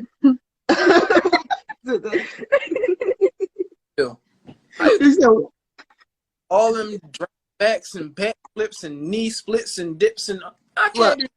Listen, we injured. Run around on me. That's it. I'm not necessarily injured. I'm just out of shape. No, it's like we just can't do it. The gravity is too much. Too much gravity. It's too much gravity. Anybody? Yeah, I want to battle you. You got to be her first. If you can't be her, don't even talk to me. There you go. You got a guard set up. And she ain't even easy to be beat. Kids can't even beat her. So you know grown people just like, yeah, I'm not messing with her. That's Kai's daughter. That's Nera's daughter. Like, she nice. Yeah. Yeah. Like, it's in her. I never told her nothing. She doing her own. Right. So and that's why I'm like, I try to sit and I'm trying to tell myself that it's not a bad thing, and it's not. The more I do these interviews and the more we talk about the evolution in the then versus now, I see it as less of a problem, that it's not how it used to be. I've spent the past 5 years, throwing bitch fits like, this isn't that, back in my day, we used to party and it was like this, and like kind of sounding on a more bitter end, because it's like, I remember these good times and I see how I can't provide these good times to people now. But it's like, at the same time, they're happy. Where's Mello in the chat? Aren't y'all happy? They're happy. I'm listening. My niece over here. She funny. Look. Hi, niece. Oh. Say hi. Hi, buddy. Hi. Oh, yeah, I'm gonna get my fries. Do your thing, yeah. Do your thing. Yep. No, that's what it is. It's dinner time. But it's like, the new generation is seemingly happy with what they have. Do me a favor and speak on the impact of Be More Than Dance and the King of Baltimore and the Queen of Baltimore battles to the scene. How do you think that's affected where we're going to go? Before it was Be More Than Dance, it was FOF. Yep, Friend of Foe Entertainment. Before it was FOF, it was just Unique with a Vision. Yep. The King of Baltimore Dance competition only exists because Unique wanted to find somebody to beat Brandon. That's the only why the competition ever existed. I remember. It wasn't about him saying, I just want to find the nicest dancers. He wasn't Ash Ketchum. This wasn't Pokemon. He didn't want to be the very He didn't care about that. He wanted to find that one person to beat Brandon. That says in the stone right there about Brandon and his legacy. Yeah. I made an entire competition just because they felt like somebody can beat you. You the godfather. That nigga is El Padre. And who was it who beat Brandon? Wasn't it Trav? Brandon Killer? The first round. I remember. That is your ass out of there. Mm-hmm. Damn. You lost it, yo. His pockets. little Trav. I'm like, you lost it. You lost it, yo. Man. Sucks to be you. You said sucks to be you. Like, meanwhile, I'm getting yelled at from the booth. It's club music, club dance. I'm like, all right, shut up. Right. I'm dancing it. They had me dancing Iceman first round. But anyway, King of Baltimore to me,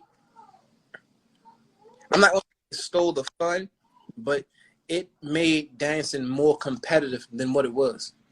Right. So if going down there on Friday saying, I got this new move in my head, I'm waiting.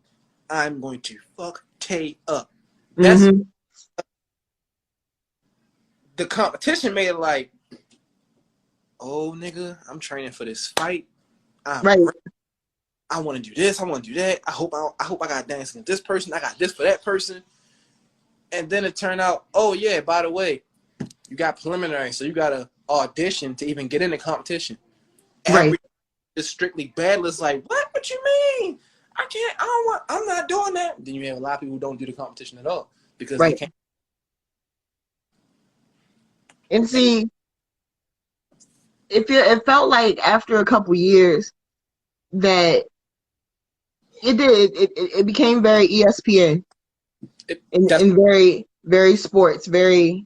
You picking up what I'm putting down. See what I'm saying? Yeah. Like being outside, you playing a game of 50 with 30 niggas to, all right, this is the Bronson League. Right. In order to be Bronson League, you have to have a substantial status in order to even make it in this league. Right. People who supposedly nice aren't because they can't perform. That's where they lack. Right. And then when you're getting graded on performance, creativity, dance move, cleanliness, stuff, things of that nature, you lose. Queen of Baltimore was birthed from King of Baltimore because it's like, yo, females nice too. Mm-hmm. They need to be get their light shine. Like throw them in there. Mm-hmm. What I don't agree with is how it's done now, as far as it being really separate. Like, oh, King of Baltimore is this date, Queen of Baltimore is like 6 months down the line. Mm-hmm. I like the fact that in the beginning, it was the same day in the same competition. Mm-hmm. And it was used like it was intermission. The females get up there, do their preliminaries, they battle. Right. Go back to the guys. Once you're doing the intermission with the guys, the females go back up, they doing their competition too. That way everything is always something going on. It's always a dance. Right. It's always a battle. You Right. do three dude battles, and boom, the female battles come up. Do 2 more battles with the guys, female battle come up. By that time, you at the finals now. How many times did you judge a King of Baltimore? Didn't you? It was one. Okay. He told me I can't judge no more. Oh. He said, is that a king rule or is that just because you Kai? no, that's just me. Okay. He told me I can't judge no more. He said, yo, they feel like you know everybody. I don't know everybody. They know me. It's a difference. Yeah, the big difference. I don't care to know them. They care to know me. I'm here to do a job. Right. Do my job. People don't like it. Oh, you scored them that low? Why? Because that's my opinion, nigga. What you Because mean? you a judge. Right. Opinion. You gonna get mad at me because I scored them a 5 for creativity when they didn't do nothing that was spectacular? The crowd yelled, "Oh!" I'm like, what I miss? They don't like that. So, but as far as career-wise in the competition, I've done only 3 out of the 8. The 8 of them? Yeah, 8. 9. 8, 9. 9? This year is it not? Don't quote me. Nah. 1, 2, 3, 4, 5. Because I thought Melo was the 8th. Yeah, Melo's the 8th. Yeah, it's been 8 King of Baltimore's. Now at 8, I did 3. And out of all 3, I was always top 2 seed, final 2. I have nothing left to prove in competition. That was 2 years ago. Mm-hmm. Wow. Time flies. Melo said it was 8. Yeah, man. Mm-hmm. Rep your 8, yo. Rep your 8. Because you number 8 like hell. Sean, we talking about... Like, and I was like, 8. He's like, I know. Yeah, he better know. He better, hey, rep your 8, yo. I'm what, 2? Yeah. Yeah, you too. That's lit. That is lit. That's lit. And see, that's what I'm saying. I'm like, it's kind of epic shit that's going on. So Melo said, I did 6 of them. Jesus. Go put in the work. Hey, man. Go stay consistent. You won. You stayed consistent. You... Okay. So let me see. What am I asking next? We talked about, see, like... What did you ask me the other day and you said you meant to ask, you should have asked me today? I forgot. Oh, if you get tangled in your hair when you dance? Boom. There you go. Nah, it never happened. I was like, no, because you don't have long-ass locks since I met you. That's never happened. That's never happened. I don't know. It feel like my hair just flows with the movement. I don't know. It does. It's like, actually, that's why like you be a winning. tail. Yeah. It's the tail. Like an extra effect. Mm-hmm. It's an illusion. So what do you... I know my next question. My next question on the topic of the overall scene, period, what do you want to see happen next? Like, if you woke up and all your Baltimore dreams came true tomorrow, as far as what the scene was and, you know, where it came from and all that, and we knew that we would have something substantial. And again, no, while you was gone this time, we remembered that it's coronavirus time. So we can't party anyway. And it's no telling when we might never get that back. But even without that, what do you think Baltimore deserves, and what do you think you want to see? Growth. I want to see growth in the music. I want to see them go from being, doing just battle tracks and really branching out and showing their artistry.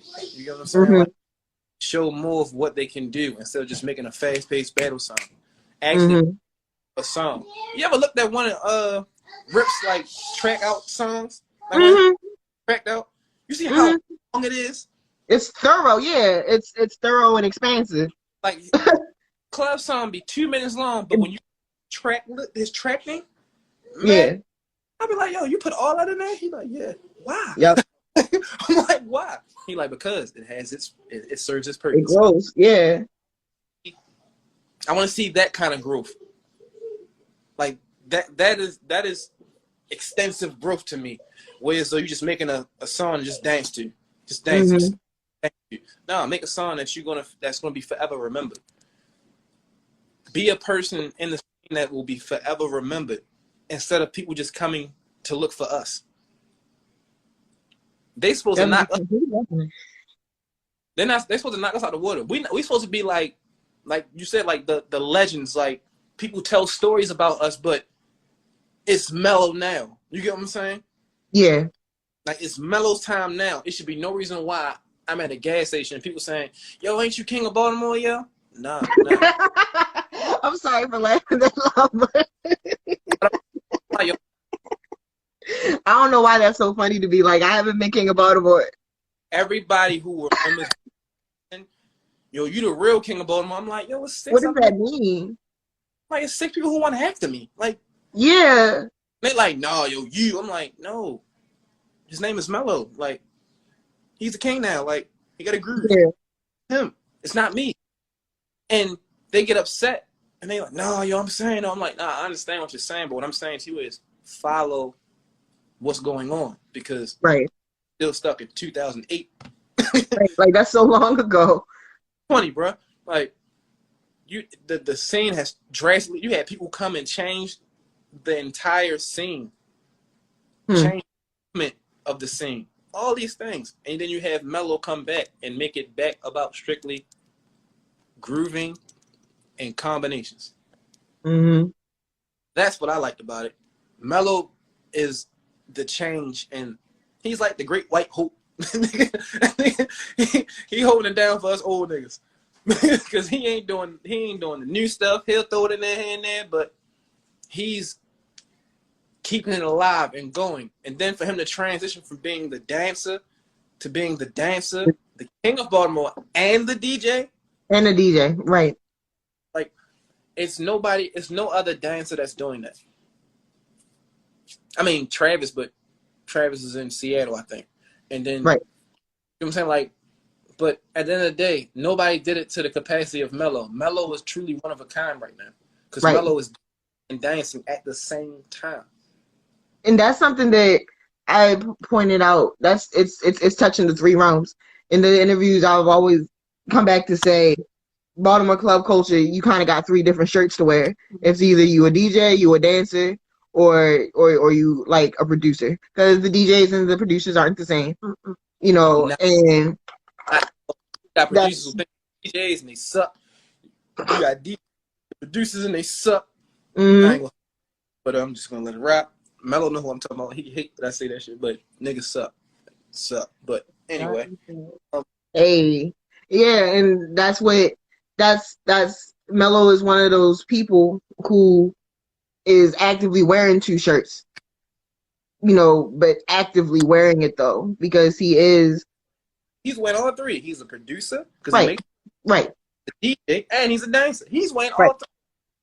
The only aspect that I don't put in that trifecta, only because I'm not sure why, is again the event end of it.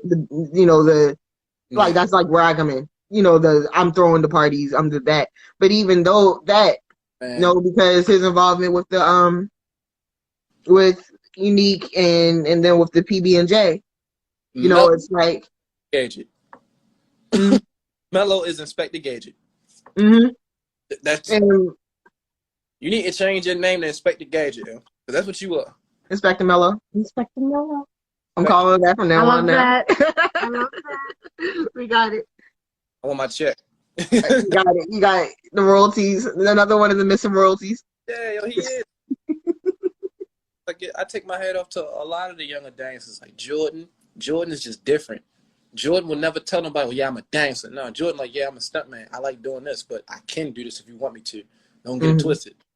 I will fuck you up doing this, but this is what I like to do. You know, like, I respect all the dancers. New, old, young, whatever. I respect them all. Whether I tell them, that's a different story. I don't have to tell you something. They feel like I should, but I don't have to. That's that ego shit. Yeah, I'm saying, like, they feel like they deserve our respect. And we need to, like, y'all got it now. Like, we're not worthy. No, they got me fucked up. Because give me a good day, you're going to get fucked up. Right. Hey, give me some pizza, a Red Bull, we can get it popping. But other than that, like, I enjoy watching more than anything now. I'll pull somebody to the side and tell them a few things like, yo, let's do this. You be all right. If more people did that in my era, I feel like that would help. It wouldn't necessarily be a big change, but it would help. Here's a question. How old is your baby again? How old is your daughter? Ab is 13. So, what do you think is going to get handed down to her and her generation? Because one of the things about Be More Than Dance and what's happened over the last decade is we've involved the children so much more. You know, there's a lot of, you know, the 10 and under dancers, my goodness. You know, and the teens, like, Watch my niece and my nephew dance at the alley the other day. yeah, that's what I say. Me and my sister were there. We're looking. It's like, look at the kids now. Now you seen what she did when she got the thing and she started crazy legging? Yes. Dance right Like, you don't get down. right after got about the chair and started dancing. It's the future. It's the future, and what's interesting to me is like those are all little seeds as far as I'm concerned, because now what's going to happen in 5 years when she's 18? You know what I mean? You got to build a home for them. Right. It's like there has to be. That's kind of what I'm looking at now. Like, even like I said, you have your daughter, and then you have, for example, look, you have my nephew. Nico is going to be 2 years old in a couple of months, and that time will go fast because he's 2, and pretty soon he's going to be 5, and pretty soon he's going to be 10, and it's like all that. The child going to know how to DJ because you know, because of me, and it's like you said, you have your daughter who know how to dance just based off the strength that she just do it. Now both her parents do it, so right. It does like so it goes without saying. So it's like looking at them, it really is on some, what are we about to give them as the future of club music? And that's why these times are so concerning to me now. Because it's like, I don't want to see it fizzle all the way away. But at the same time, I don't feel like it's right to grow them up on views either. It doesn't make sense to grow them up on, yeah, you're going to dance this night, so you're going to DJ this night, just for somebody on TikTok to fuck with it for a second. That don't make sense. My thing is this. When it comes to like my daughter's generation, I'm more in tune with them than I am with the older kids. Why? Because I understand. No, don't worry about none of this view stuff. Master the basics. Master the basics. It's going to take you further than me, anybody you can think of. I don't care about views, none of that. They 13 and 12 years old and they already getting 500 likes on their pictures. Right. I don't even know they know 500 people. Right.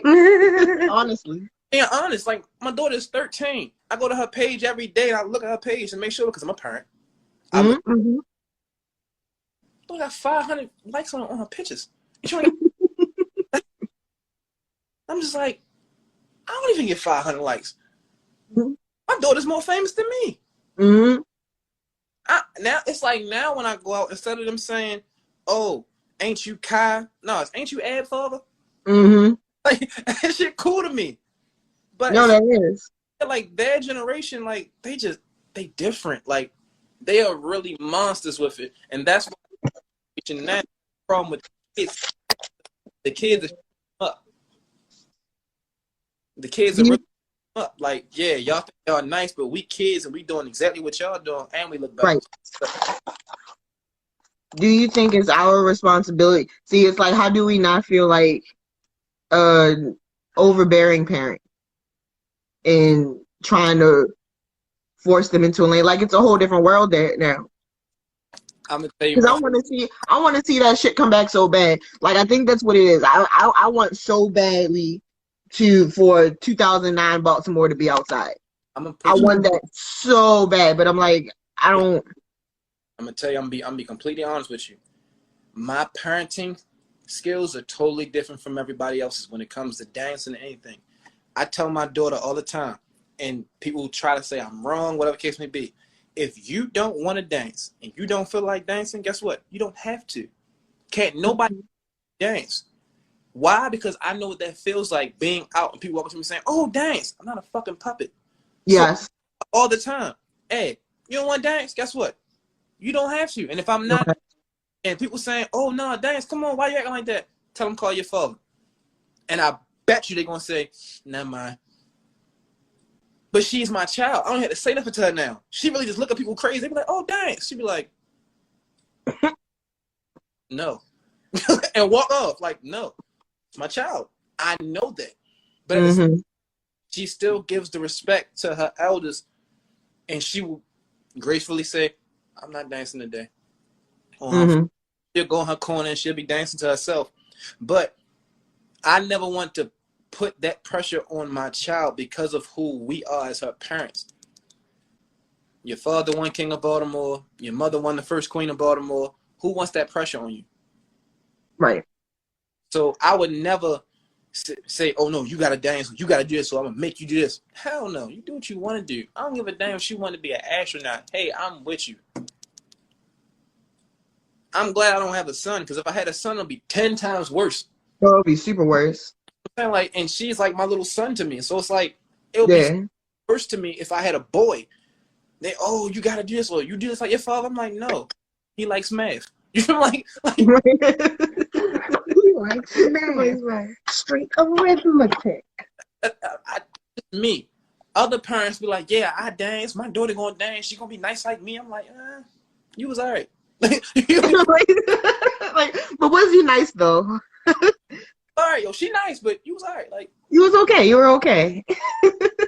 but I seen you in the cut by the speaker. But yeah, you was getting it. But nah, like these kids are different. Like some days these kids may wake up, "I want to dance today." 2 hours later, I don't want to dance. Mm-hmm. Maybe I want to do this today. Maybe I just want to take pictures with my friends. And Mm-hmm. like, I don't encourage nobody to do that to their kids unless that's something that the kids really, really want. Right. Like sports and stuff like that. Yeah, cool. I encourage all that. Your son want to be a basketball player? Stay on his ass about it. Show him that he needs that work ethic to make it to the NBA, make it to the NCAA, play Big 8, the Big 16. Do that. When it comes to what we do, it's not a forced thing. It has to be a feeling. Baltimore club dancing has always been based off of a feeling. Mm-hmm. You can't make somebody dance, but that feeling of the music will make your ass get up and dance. Not a person, the music. Right.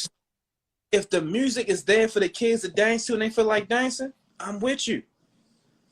But if they don't feel like it, don't be in their face like, "Oh no, get out there and dance," or "You don't want to dance," or "You ain't eating when you go home." What type of shit is that? Yeah, that's crazy. I've heard it. I'm telling you, I've heard it. I've seen it. And I had to go to parents and correct them like they was my child. Like, "Yo, don't tell them that. You tripping." Like, if they don't want to do it, yo, go ahead over there and play whatever you want to do. We're No, not because doing. you'll just resent it. Yeah, like we're not doing that here. Like, you're gonna make them not want to do it, and that's what happened with me. My entire family sing. I don't fucking sing. Why? Mm-hmm. Why didn't I want to? Because all of them motherfuckers sing. Mm-hmm. It'll be different. I want to be different. I started dancing. Why? Not because I felt like, "Oh, nobody dances in my family, so I'm gonna dance." I just like music. I knew I could move to it, so I put 2 and 2 together. Right. So I started dancing. I don't classify myself as a great dancer. I don't classify myself as being the best ever. I do what everybody else do. It's the people like y'all who say, "No, yo, Kai the GOAT." Right. Like, that nigga really is the GOAT. Like, Brandon, that nigga's a golfer, but Kai is the GOAT. Like, that nigga did everything possible for the city with dancing. Right. Even Truly. with music, he still was pushing forward for the city. And I appreciate that. But I take nothing from myself, but at the same time, I don't know how to give myself. You get what I'm saying? Mm-hmm. I don't want to give myself credit because then it sounds like I'm being cocky and confident. Right. I know But you deserve that though. And like that's where it gets to where I get to moments where I hear you guys say that and it's like, no, give the flowers. You might sound cocky, you might sound confident, but aren't you? And with every reason to, you've done the work to prove that that's something that you can carry around and it not be on, like no dickhead stuff. It makes sense. You did the work. It's no funny. one else is doing the work unless they do. The other day I seen Jordan posted a status in the dancers page and it was funny. And it's not even off topic. It's like strictly on topic. Jordan specifically said, "I promise y'all, if I see Kai in one of y'all ear while I'm battling y'all, I'm definitely." And I had to laugh like, what does he mean? But then I thought about it and said, "Oh, I get it." And then Quentin said, "Yeah, he out here giving the Krabby Patty secret sauce to all these dancers." start laughing like, oh, y'all get on my nerves. But I get it. They feel like I'm battling him. You ain't got to tell him what to do. Because now you telling him that stuff, and he might beat me. I like that. I enjoy that aspect of it. It's like being a coach. That's cool. I enjoy that. I enjoy the fact that Jordan even took time to say something like that. Like, yo, nah, y'all tripping. I don't care what y'all say about Kai, but if I see him in your ear while we battling, yeah, I'm frying you. Because whatever he telling you, I'm gonna do it before you do it. So, like I said, I don't do the just do thing. I just look at it like, man, I'm here. And when everybody want to ask me a question or they feel like they need to know something, just ask me. I'm always going to answer. There's people that be inboxing me on a daily basis about dancing, and I respond to them every day. Even though I'm interested myself in dancing no more, I still give my knowledge that I have. Oh, the hobby, he waved. I know. He disappeared. All of it. Yeah, but and I tell him all the time, I'm like, yo, you know I don't be around like that, but if you ever need me, I'm there. Mm-hmm. And that's why we have that relationship. I tell him straightforward, yo, when you need me, I'm there. Other than that, if you don't need me, don't call me, because I ain't coming. Yo, I gotta do this show, so on and so forth. No, I'm not doing it. Yo, such and such backed out. Where Mello at? Mello already doing it. Shit. All right, and I come. I try to throw Mello in everything. I swear to God. People ask me all the time, hey, you want to come by and teach the kids dance? Or you want to come by and dance for the kids? Well, hey, I don't dance anymore, but follow this page and it's Mello, and he will get you wherever you need to go and he will come. I plug his ass all the time. I plug him like he my stepchild. God bless me with fire hard drive a while ago. Learned a lot about him that day. That's what I'll change my perspective. People talk out loud when you You gotta see what's going on. So look, we coming up close to the end for real this time, but I decided that I want everybody to close with the story. So I want you to tell the story. Tell me a story of one of the best party memories you have as far as club music and shaking off and all of that. Like one, like the stick with your head, or even because it's Swift Week, even one of your fondest memories with her of something that, like, if somebody asked you explain what club music and what the culture was like, you could tell that story. 2008, July 21st, my birthday. Yep. Day Swift died. We all was like, the deal was it was going to be old school versus new school. We were just talking shit. The deal was everybody leave their phones in the car because it wasn't supposed to be recorded. We was going to go in. We was going to have that battle, just like how Rocky did Apollo for the third fight. It's going to be the same way. We left our phones in the car and everything. We in there. My generation, as far as like me, Shell, Brian, and Tay, Travis was over there with us. A couple other people. I can't remember. Everybody. We was just chilling. Club music was playing all night. We in our corner. The older guys mingling around, talking to everybody, like pie and all. They just having fun. Fucking Night Train came on. Night Train came on, and we all in our little area section. We dancing, we two-stepping and everything. Love Jones spins out the crowd, right to Brandon, and dancing. Automatically, like, yeah, we here now. Then all of a sudden, all the old heads came right behind him. And that's the picture I posted the other day. When Love was down like this, he was rocking back and forth, and somebody took a picture of them, all hyping him up. And Brandon was standing on the opposite side, and he served Brandon that night. He gave Brandon the blues. I don't know why. I always end up dancing against Mert or Super DJ Big L, but I danced Big L that night. Sheldon that night. Tay danced against Elbow that night, the creator of the Crazy Legs. We had a and we lost drastically. We lost. And we all know we lost. But it's people in here who was there. Like Mika, to say Queen Meek, She was there. Mm-hmm. But we gained so much more respect from them than anybody could ever think of. Like, you possibly couldn't even imagine it. Because of who we were and how they viewed us, like, yeah, y'all the little niggas. They dubbed us that night like, yeah, y'all have it now. It's y'all time. But don't ever get it twisted. We will come, yeah, beat y'all quick. Man, they let us have it. I ain't never see Pope jump so high in my life. Damn. He was doing this. He was tapping. Back. He jumped up and clicked his heel. I said, yo, I ain't know he could get that high. So I swear. They all had a ball that night. And all because Swift died. And that brought us all together. For that one time. And it's actually a video of it. But it was never to be seen ever again. Never to be seen ever again. My sister just sent me a picture from that night earlier. I posted it on the page. It was from the opposite side. You see me standing in the middle and Shell standing in front of me. And we was mirroring each other dancing. And like Love and all of them was back behind us and around us. And we was in the crowd. Like it was fun.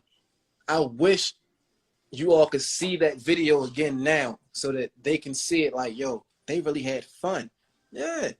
We was battling fun. Like they gave us the blues. I'm not gonna lie to you, but that's like the best memory I've had when it comes to club dancing in the club or in an atmosphere. Now, memory was Swift go, 5th Regiment Armory. The line was from the front door all the way down the street. So crazy, so fucking crazy. Street. Me, DJ the Kid, DJ Lil J, all three of us together. We was walking up. And I said, yo, that's a long line. He was like, yeah, I know, right? Lil J said, that's crazy.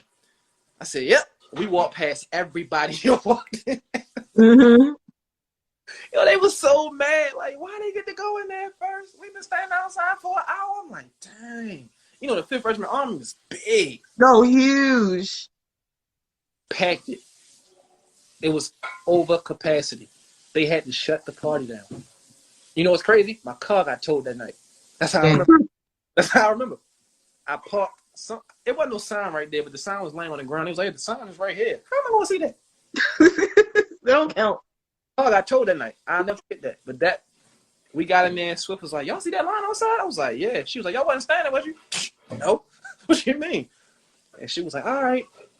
And then, like I said, we did the whole thing where they used to have it like caution taped off, and she would showcase the dancers who she felt as though was the best. Me, Brandon, Shell, Tay, Lil Black, Nate, people of this caliber. We all just coming in to be dancing, everybody watching. It was just fun. It was all fun. We'd be dancing against people like Lil B Easy and Larry. What up, Larry? Like, had fun. We had fun. And that damn Swift truck. Oh man, times roaming around the gas driving that damn truck. But we had a lot of good times. But it's just crazy for me because she died on my birthday. Yes. I saw her that night. Right. Me and Shell put the groceries in her car for the cookout. Right. And the last thing she said to me and Shell was, I know y'all going down there to that party because it was a takeover party down in the docks. I know y'all going down to the party, but y'all better come back up here and come to the house. We like, all right, kid, we coming. All right, kid, we coming. No, I'm serious, y'all. Y'all hear me yet? You hear me, right? That's what she always said. You hear me, right? I hear you. All right. Close the door. We went in downtown locker room. I think I bought a shirt or something like that. We left. Went to the docks. Asia drove. DJ Asia door. She drove. We all looked at each other, was like, yo, we tired. I said, yo, I'm just go home. Asia dropped me off home in Park Heights. Asia and Shell went home. That's when they was together at the time. About 2 in the morning, I get a phone call from a girl in D.C. telling me, turn on the radio. They saying your cousin died. I'm like, what you mean? Turn your radio on. I said, I don't have a radio in my room. Who are you talking about? She said, they saying K Swift died. I said, what? I said, nah. I hung up. I called Nasty. Nasty like, I don't know what's going on. I called Pork. Pork said, yo, just get to the hospital. We at Good Samaritan. Just get to the hospital. I said, all right. I called Shell. Wake Shell up. Rome came and got me. We went and got Prince. And then we went to Good Samaritan. Shell met me there. And that's when they came out and they told us she was gone. I remember that night because I was at the docks for that takeover party. And then I remember leaving and going to drop somebody off at Club Mate. I think I had to take Sin over there or something. Mm-hmm. And then I remember I went home and I was only home for like an hour, and then Day Day was blowing my phone up. And it said that, and then we had all went. I went and met her up there, and that's the day that I met. What? What are you talking at? Oh, it's always something. That's the day that I met Mike Mumbles officially, and we was all hanging out. But it was like it was a surreal thing because it all happened so fast. Because it was just Artscape, like it was just all of that stuff, like niggas coming down off the weekend, and then so quickly. Remember we did Artscape that week, right? And that was crazy. Like that Artscape was crazy. What happened? That was when I flipped off the stage. Yeah, I remember. Like that Artscape was amazing. It was like the perfect day. Yeah. And that's what was crazy about it. Like, and then that was that. Mess. But not to end on a soury note or a sad note, because at this point in time, at least for me personally, I've moved from it being a sad note. Mm-hmm. It's still tragic, but now it's a part of our history, and I see it just as being a legacy thing. And again, even with like the scholarship fund and stuff, it's something to move forward and strive to, because, well, somebody has to pick up the pieces.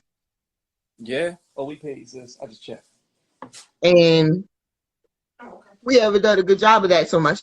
Is there any last thoughts that you have, or any words of advice for the children who look up to you, all of them? Words of wisdom from the wise. Yes. Oh, yes. Give it to us. Anything that you want to leave? I wish Unique grow 5 inches. Just 5. Yeah, he needed bad. He like 5'3". A little pudding. He said 5 inch. I never want nobody to want to be like me. Don't want to be like me, be better than me. Mm-hmm. That's the best advice I can give anybody. That's hard work, and you know it. And I can't even fuck with Mello now because Mello in the gym. I always tell Mello he need to eat 2 sandwiches a day because he like, it's big. Mm-hmm. What are you up to 4 sandwiches a day now? That nigga he weigh 125 pounds. 120 pounds wet. Yeah. My box of cereal way more than Mello. Anyway, Mello,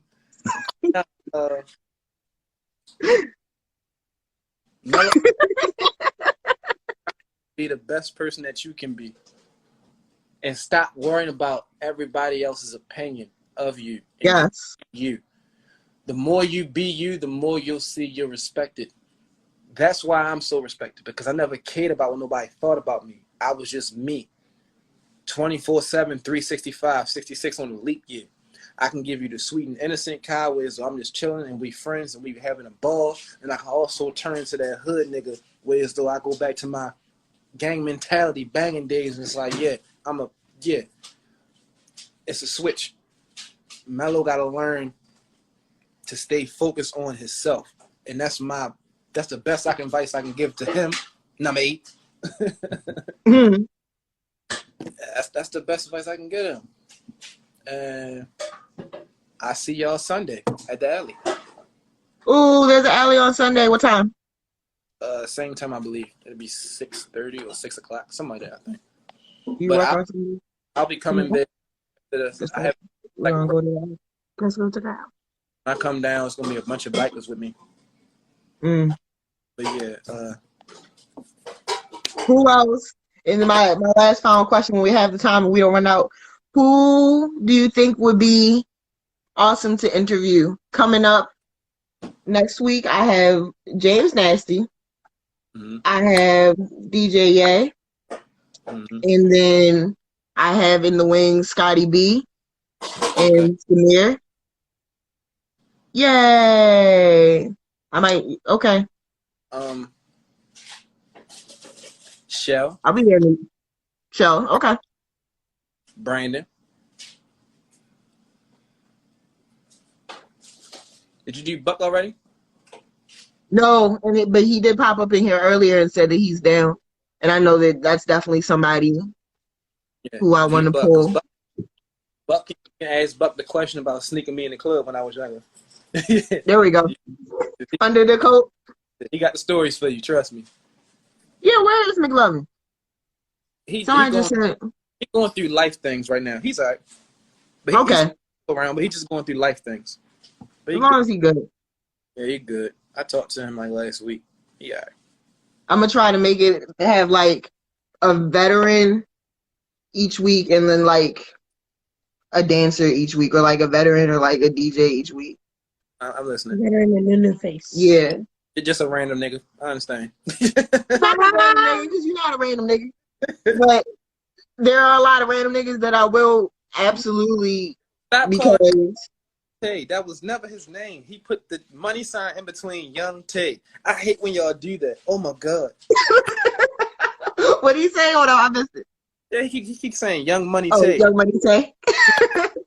Young Tay, but he had the money sign in the middle of it because Tay was buying dopes and wearing fronts of it, so he was like spending money. It was Young Tay, not Young Money Tay. Shit is annoying. See, that's why I'm gonna start. I'm coming up soon. There is a festival that me and Mello DJ'd at last year called CM Ball, and Hey, the original Batman just said, "What's going on here? Get him too." okay, Original, as in Mark is get him. Me and him was talking earlier. I'm gonna do that. No, just seriously, Mello. The panel might have to turn into another big history lesson. But that festival that we DJ last year, because of coronavirus, is going to be virtual this year. And they asked if I would do one of these shows for the thing, and I was like, yeah. But what I'm planning to do is have a panel. So I'm gonna have like 4 or 5 niggas at one time. We're all gonna have a big discussion, and I might be asking you back for that. I do it. As long as it's on the weekend, I'm fine. Yeah, we will be recording it, and then it will go live on the day they do. But okay, we getting. Yeah, I know. I'll find Liz. Hi, Batman. How are y'all? Either that, or like sit a iPad up in a chair and shit, so I can sound like I'm important. Out. Yes. But all right, it's about to cut off. Kai, I love you. Thank you very much. No problem. No problem. I'll see y'all Sunday. Hey, you knuckleheads. Hey, you knuckleheads. Walking down the avenue. Walking down the avenue. A few more streets and we'll be through. A few more streets and we'll be through. Fangtown, North MP, Park Heights, RNG.